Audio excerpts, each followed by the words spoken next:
하나님의 기뻐하심으로 예배로 영광 올리는 여러분의 마음속에 복음의 담력과 성령의 충만한 은혜가 함께 하시길 축복합니다. 말씀의 제목 같이 나눕니다. 의인은 믿음으로 살리라. 의인은 믿음으로 살리라. 아멘. 계속해서 하박국 오늘 2장을 통해서 어렵고 혼돈된 시대를 살아갈 때 우리가 붙들고 나가야 할 방향이 무엇인가를 말씀에 근거하여 잘 기억하시고 또 한번 믿음의 담력이 살아있기를 축복합니다. 간밤에 많이들 놀라셨을 것이고 또 많이들 기도를 하셨으리라 생각합니다. 무슨 영화 촬영하는 줄 알았어요. 근데 이게 영화보다 더 리얼합니다. 이게 우리가 살아가는 현실인가 싶을 만큼 마음이 착잡하고 또 이렇게 답답해옴을 느낍니다. 진부와 보수로 우리가 무조건 치우치는 것이 옳은 판단이 아닙니다. 바른 나라와 건강한 민족으로 잘 세워지지 않으면 언제 어느 순간 일순간에 모든 질서가 혼돈에 빠질 수도 있다는 것을 다시 경각하면서 믿음의 굳건한 자리에 서시길 축복합니다. 해외 언론들이 두 번 놀랬대요. 하나는 갑작스러운 비상기염으로 인하여 깜짝 놀랬고, 또 하나는 2시간 만에 수습하는 국민의 모습들을 보면서 깜짝 놀랬대요. 두 번 감동했답니다. 그래서 우리 민족은 그렇게 쉽게 무너지진 않아요. 백성이 똑똑해서 사는 나라, 백성이 똘똘 뭉쳐서 사는 나라, 위기에 강한 민족이 우리 대한민국인데 오늘 더욱더 그 뒤에 하나님의 큰 섭리와 주님의 울타리 안에 있음을 잊지 말고 우리에게 주신 본분을 잘 감당하는 하나님의 사람 되시길 바랍니다. 하박국서를 계속 살펴봅니다. 하박국의 이름의 뜻은 포옹하다라는 뜻도 있고요, 또 하나는 메어 달린다라는 뜻도 가지고 있습니다. 하박국 선지자가 민족의 아픔을 보면서 하나님께 부르짖는 거예요. 꼭 우리의 심정 같아요. 하나님 어찌하여 침묵하시나이까? 하나님 어찌하여 악을 묵인하시나이까? 하나님 어찌하여 정의가 이렇게 무력할 수밖에 없나이까? 하면서 이렇게 외쳤던 선지자의 그 간절한 고백을 하나님이 오늘 응답하시는 이야기로 1장, 2장, 3장이 전개됩니다. 그리고 마지막 3장에 가서는 하나님의 그 모든 섭리를 깨달은 하박국 선지자가 하나님께 찬양으로 영광 돌리면서 모든 마무리가 되어지는데, 오늘 이 2장을 통해서 우리가 살펴야 될 것은 하박국 선지자가 하나님께 구했던 그 기도에 대해서 이제 하나님이 응답하시는 내용으로 오늘 2장이 소개가 되어 있습니다. 선지자여, 내가 모른 척한 거 아니다. 너희를 깨우고 너희를 구원하기 위하여 이방을 잠시 들어서 치는 막대기로 사용하였지만 너희는 구원할 것이고 그들은 내가 버리리라. 그래서 그 버리는 이야기를 오늘 한 5가지로 오늘 2장 전체에서 설명해 주는 거예요. 하박국 선지자야, 내가 이렇게 할 것이다. 이런 자들은 이렇게 멸할 것이고 이런 자들은 이렇게 심판할 것이고 이런 자들은 내가 그들을 내버려 두지 않을 것이니라 하고 이렇게 하박국 선지자의 마음을 시원하게 하나님이 답변하시는 내용으로 오늘 본문이 기록되어 있습니다. 그래서 주변 나라들이 강한 힘을 가지고 이스라엘을 침공하여 모든 것을 약탈하고 빼앗아가고 학살하고 못된 짓들을 다 저질러 버린 겁니다. 여기에는 하나님의 계획하심이 있었죠. 1차적인 계획은 하나님의 백성들이 하나님 앞에 돌아올 줄 모르는 거예요. 그것에 대한 하나님께서 깨우치기 위하여 그들을 들어서 역사하셨다는 것입니다.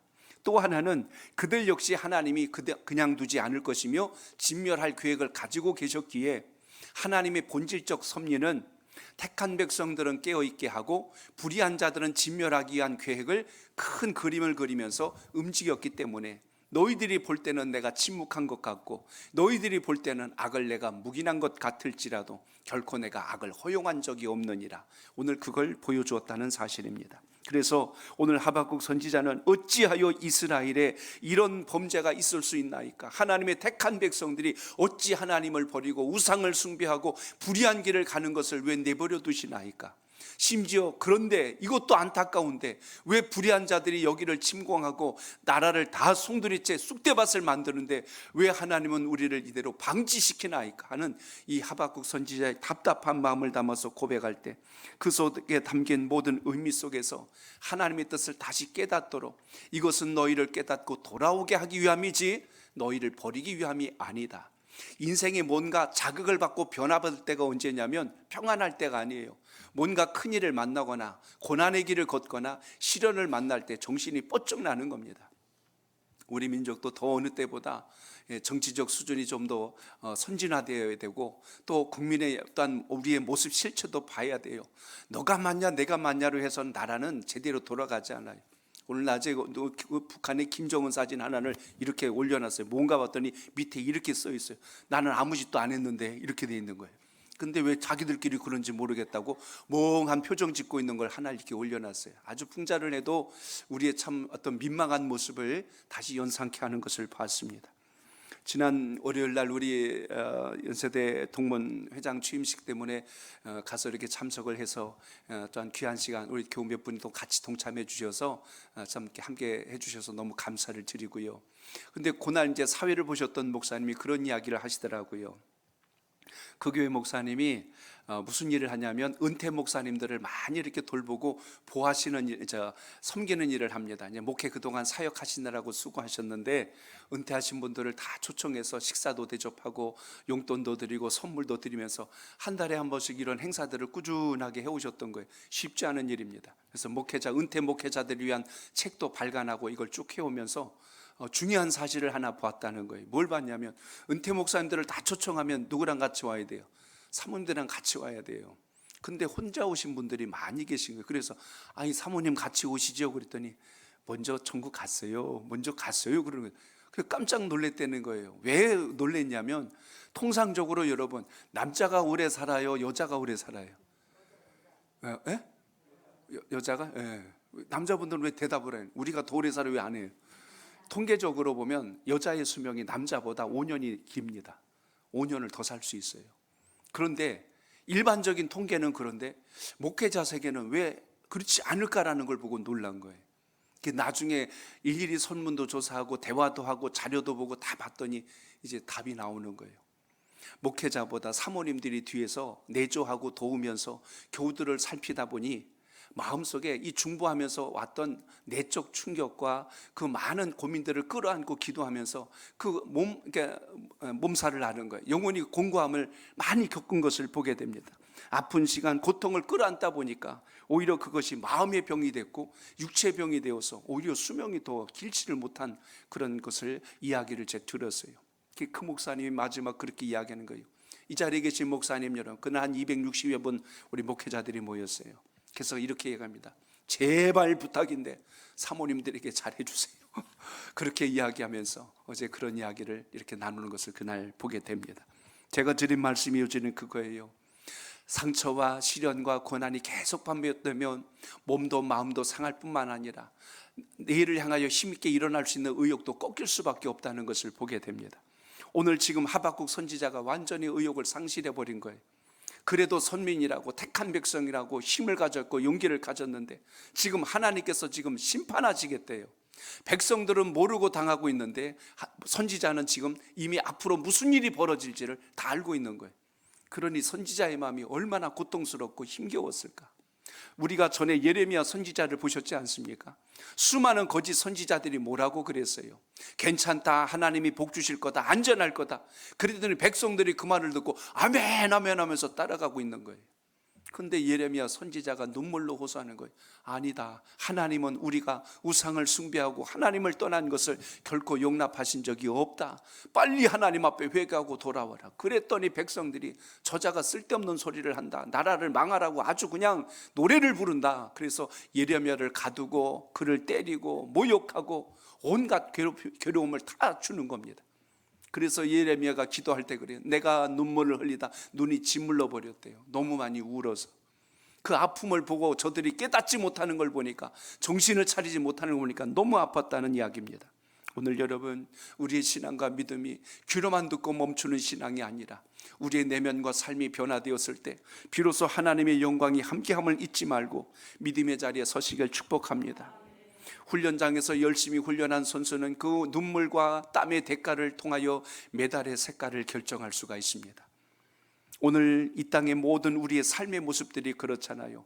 고통의 시간이 우리가 무너지는 시간이 아니라 더 강해지는 시간이란 걸 역으로 생각해 볼 수 있다면 하나님 앞에 여러분이 주신 사명을 잃지 말고 믿음의 자리에서 더 힘있게 전진할 수 있는 은혜가 있길 바랍니다. 오늘 하나님은 왜 택한 백성들에게 고난을 주시고 시련을 주십니까? 오늘 이렇게 지금 하박국 선지자가 질문을 한 거예요.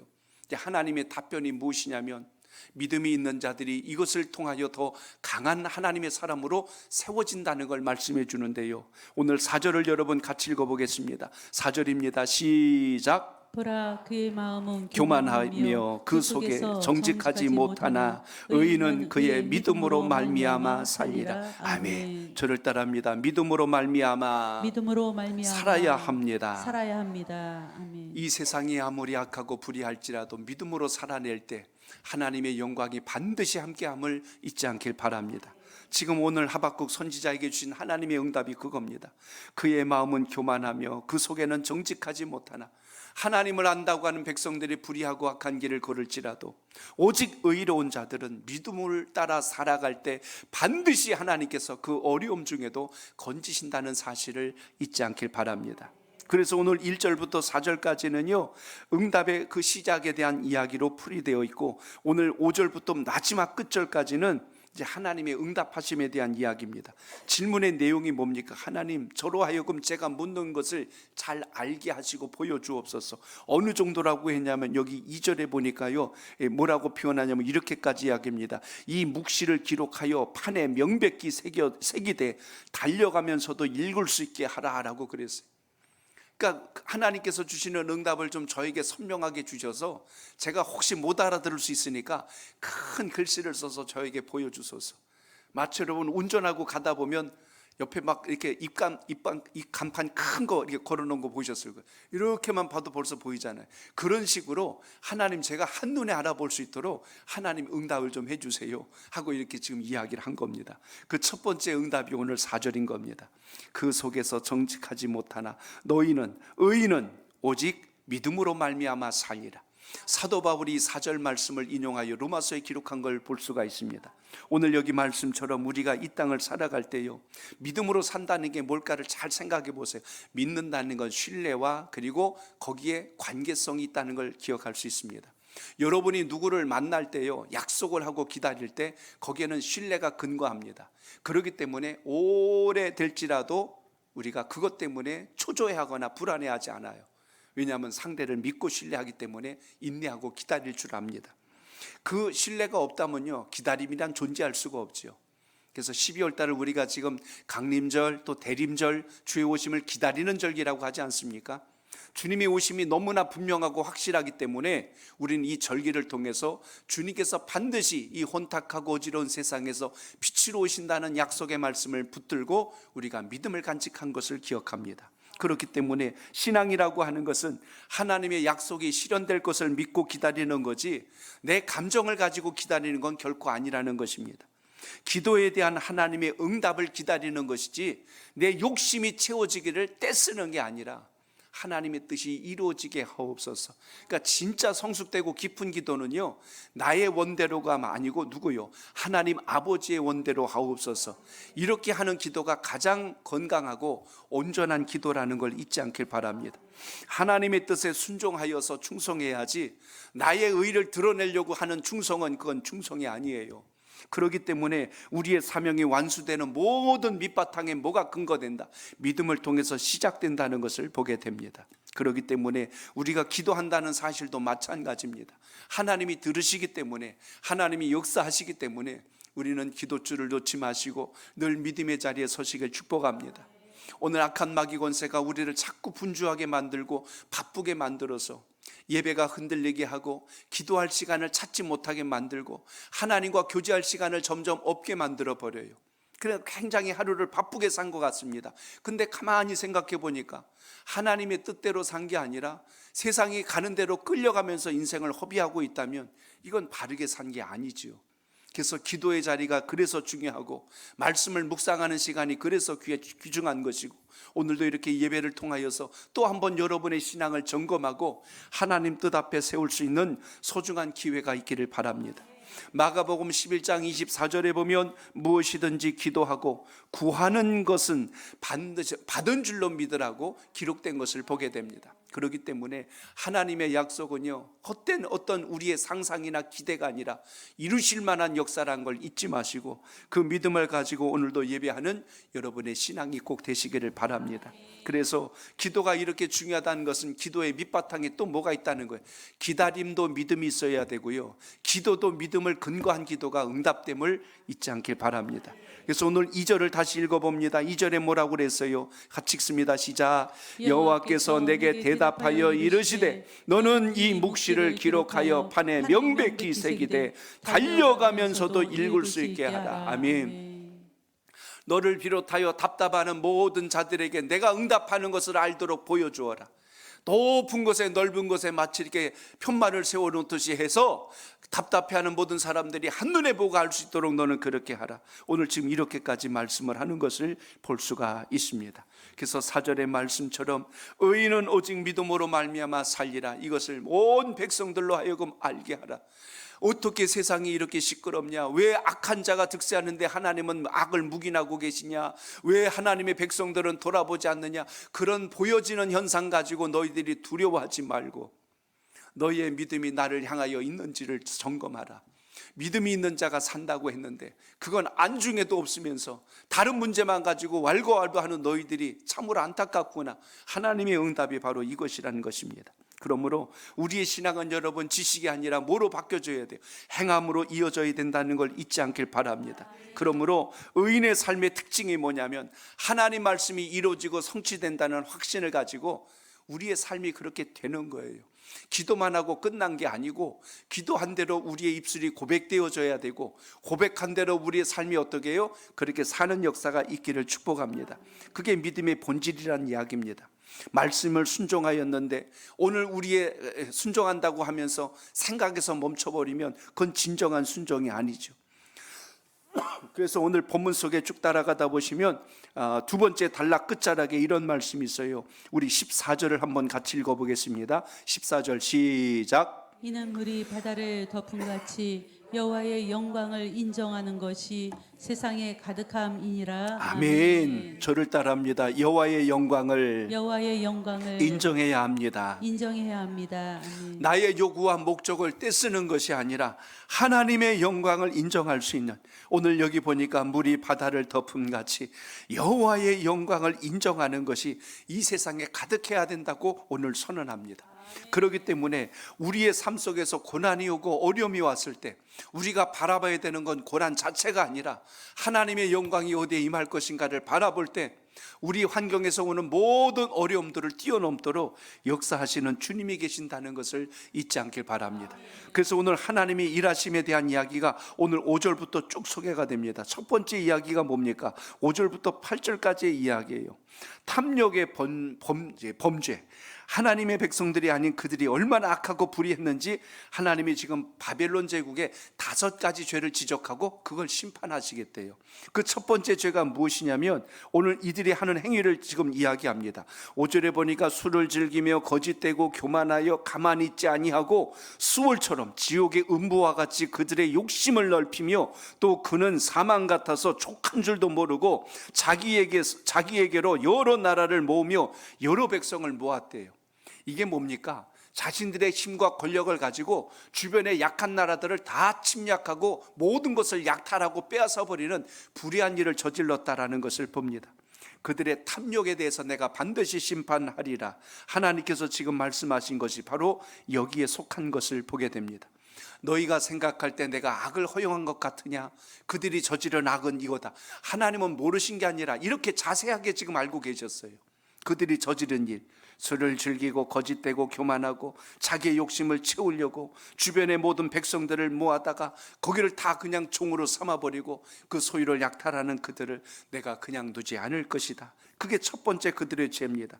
두 번째 죄는요, 9절부터 또 시작이 됩니다. 그래서 각 죄를 지적할 때마다 화 있을진저라고 나와요. 화 있을진저라는 이 표현은요, 내가 심판할 것인데 라는 의미를 가지고 있습니다. 9절부터 11절까지 보니까 부당한 이익을 추구했어요. 정당한 방법으로 대가를 준 것이 아니라 자기의 이익을 위하여 상대를 속이고 강제로 빼앗는 일을 서슴지 않았다고 했습니다. 한마디로 정의한다면 탐욕을 버리지 않았다는 거예요. 우리의 삶이 하나님 앞에 건강해지려면 욕심을 버려야 되는데, 욕심이 쌓아지면 성경에 뭐라고 그랬어요? 욕심이 잉태한 적 죄를 낳고 죄가 장성한 적 사망을 낳느니라. 결국 욕심의 마지막 끝은 죽음이라는 것을 우리는 야고보서를 통해서 알 수 있지 않습니까? 마찬가지로 본다면 오늘 하나님께서 그들을 심판하신 이유가 이거예요. 자기들의 이익을 위하여 정당한 방법으로 이익을 챙기지 않았다는 거예요. 속이는 자, 사기를 치는 자, 불의한 방법으로 타인의 재물을 약탈하는 너희들을 내가 그냥 두지 아니하리라. 저는 오늘 이 말씀을 묵상하면서요, 하나님이 악을 허용하거나 묵인한 적이 한 번도 없다는 걸 압니다. 왜 그러냐면 하나님은 악을 지적할 때 세밀하게 지적하셨어요. 그건 보고 계셨다는 뜻입니다. 대충 너희들 나쁜 짓 했지 이게 아니라 너희들은 요런 잘못을 했지 하고 그걸 이야기합니다. 가정에서 가끔 모르겠어요. 제가 이렇게 보니까 싸울 때 가끔 이렇게 드라마나 이런 데서 보면 그래요. 여보 내가 잘못했어. 거의 남자들이 다 잘못했다고 그래요. 그러면 여자가 이렇게 해주면 좋잖아요. 그래 다음부터 잘해 하고 가면 좋은데 거기 보니까 여자들이 그렇게 대답 안 해요. 뭘 잘못했는데 그래요. 그러면 남자의 눈이 막 흔들려요. 뭘 잘못했다고 해야 이 마음이 풀릴까 하고 굉장히 고민을 합니다. 근데 오늘 하나님은 그렇게 말씀하지 않았어요. 너희들 잘못했지 내가 용서해 줄 거야 그러지 않아요. 그런데 뭐냐면 너희들이 요런 죄를 지었다. 그래서 요 죄에 대해서 내가 물을 것이다 하고 지금 이렇게 하나님께서 죄목을 아주 정확하게 지금 지적하는 장면을 우리가 보게 된다는 것입니다. 12절부터 14절은요 더 자세한 이야기를 또 하고 있는 거예요. 12절에 보니까 뭐라고 말씀합니까? 거기 이런 말씀이 나와요. 피로 성읍을 건설하며 불의로 성을 건축하는 자에게 화 있을진저. 불의한 방법, 강제로 타인의 것을 수탈해버리고 강제 노역을 시키고 그 대가를 지불하지 않았을 뿐만 아니라 이런 모든 행위를 한 너희들의 그 잔혹함을 내가 못 본 척하지 않겠다. 이렇게 지금 하나님이 지적하고 계십니다. 그래서 이 말씀의 서두를 보면요 14절에 뭐라고 그랬어요? 이는 이라고 이야기합니다. 이는 너희들이 저지른 바벨론 제국이 저지른 이 모든 것에 대해서는 하고 지금 이렇게 말씀하면서 하나님의 영광과 공의가 이 땅에 나타남으로 모든 죄악들을 내가 남김없이 다 심판하리라. 이렇게 지금 선언합니다. 그렇기 때문에 우리의 신앙 안에서 깨달아야 될 게 바로 이겁니다. 당장 내 기도한 것이 응답이 안 되고 사회가 불의하게 돌아가는데도 그냥 가는 것 같고, 오늘 아마 많은 그런 분들 그런 생각했어요. 하나님이 살아계신다면, 하나님이 지키시는 나라라면 어떻게 이렇게 할 수가 있어요 하고 때로는 원망하는 분도 있었을 겁니다. 그런데 하나님이 침묵하거나 방치한 것이 아니에요. 오늘 여기서 더 큰 걸 우리가 보셔야 됩니다. 하나님께서 물이 바다를 덮음과 같이 하나님의 영광을 인정하는 것이 이 세상에 가득하게 된다는 것은 주님의 정의는 살아있습니다. 하나님의 공의는 살아있습니다. 그러므로 주님께서 이 모든 것을 평정하실 것을 믿습니다 하고 이렇게 흔들리지 않으면 반드시 하나님께서 견고하게 세우는 역사가 있다는 것을 보여줍니다. 그렇기 때문에 오늘도 우리의 믿음 속에서 살아있어야 될 게 뭘까요? 하나님의 영광을 인정하고 살아갈 때 세상의 어떤 고통도 위기도 두려움도 여러분을 삼킬 수 없다는 확고한 신념을 가지고 믿음의 자리에 서시기를 축복합니다. 하나를 더 같이 봅니다. 오늘 말씀의 마지막 끝자락에 보면 항상 모든 단락마다 마지막 절이 하나님이 우리에게 주시는 말씀들이에요. 자, 20절 보시기 바랍니다. 시작. 오직 여호와는 그 성전에 계시니 온 땅은 그 앞에서 잠잠할지니라 하시니라. 아멘. 저를 따라합니다. 오직 성전에 계신 여호와만을 섬겨야 합니다. 여호와만을 섬겨야 합니다. 아멘. 20절이 무슨 이야기입니까? 그 앞에서 잠잠하래요. 너희들은 나에 대해서 왈가왈부하지 마라.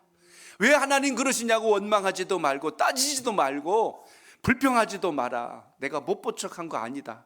그래서 오늘 여기 5절부터 지금 여기까지 전체적인 내용이 내가 이런 것들을 다 보고 있었고 그것에 대해서 내가 반드시 그 책임을 물을 것이니 너희들은 내 앞에서 잠잠해라. 그래서 주의 전에 와서 잠잠하는 이 꾹 다무라는 게 아니라 하나님의 뜻을 끝까지 바라보고 믿음의 소망을 구할 때 하나님의 역사가 시작됨을 잊지 않길 바랍니다. 그래서 오늘 후반절 저기 보면 17절에도 뭐라고 그랬어요? 이는 내가 레바논의 강포를 행한 것과 짐승을 죽인 것 곧 사람의 피를 흘리며 땅과 성읍과 그 안에 모든 주민에게 강포를 행한 것이 내게로 돌아오리라. 결국 뭐예요? 너희들이 저지른 대로 너희들이 그대로 다 그것을 보응받게 될 것이다. 부메랑의 원리처럼 너희들이 지금은 다른 사람들 것을 탐욕으로 다 가지니까 너희 것 같지, 너희들이 저지른 대로 너희들이 그대로 받게 될 것이다. 이것이 하나님이 역사하시는 큰 그림이요 섭리라는 사실을 우리가 오늘 말씀을 통하여 볼 수가 있습니다. 불의한 자들이 득세하고 약한 자들을 약탈하면서 그때 너희들이 깔깔대면서 술을 마시면서 박수를 치면서 그걸 즐겼지, 이제는 너희들이 똑같이 그것을 당하게 될 것이다. 오늘 지금 그 말씀입니다. 그래서 오늘 하나님께서 이들에게 내린 저주가 무엇입니까? 오늘 여기 18절로 지금 마지막 20절까지의 내용의 포인트는 뭐냐면 너희들이 행한 모든 우상을 섬기는 너희들의 그 우상 숭배 때문에 너희들은 내가 그냥 두지 않을 것이다 라고 오늘 말씀한 것을 보게 됩니다. 아무리 군사력이 강하고 당대에 가장 강한 민족이라 할지라도 하나님을 우습게 여기고 주님의 뜻을 저버린 자들은 전 세계적으로 어떤 나라도 살아남지 못했어요. 그렇기 때문에 오늘도 우리가 역사의 모든 것을 거울 삼아서 오늘도 세상을 탓하거나 원망하기 전에 우리에게 주어진 본분과 믿음의 사명을 잃지 말고 더 주님 앞에 서시길 축복합니다.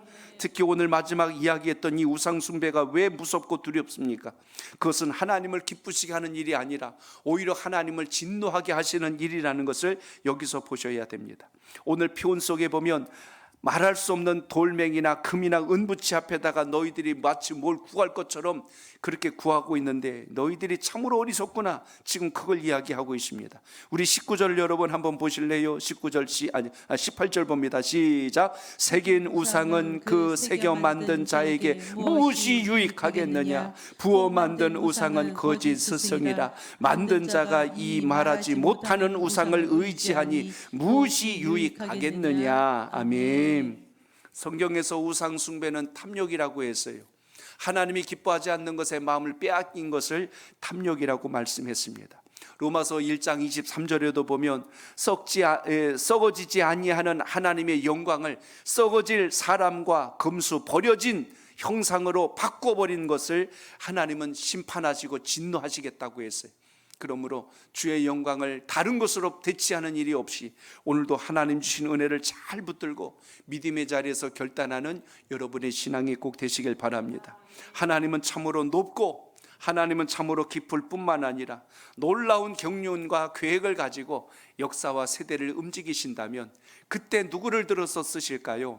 하나님의 말씀을 전적으로 신뢰하고 오늘 말씀처럼 오직 주의 말씀, 믿음을 통하여서 주님을 의지하는 인생들을 통하여 하나님께서 일하신다는 사실을 말씀해 주신 것처럼 오늘도 우리의 마음의 중심이 요동하지 않도록 하나님의 영광을 바라볼 뿐만 아니라 오늘 본문의 말씀처럼 하나님을 더욱더 신뢰하고 주님을 더욱더 깊이 섬길 수 있는 믿음의 결단이 여러분의 마음속에 오늘도 살아있기를 바랍니다. 그러므로 참된 믿음이 뭘까요?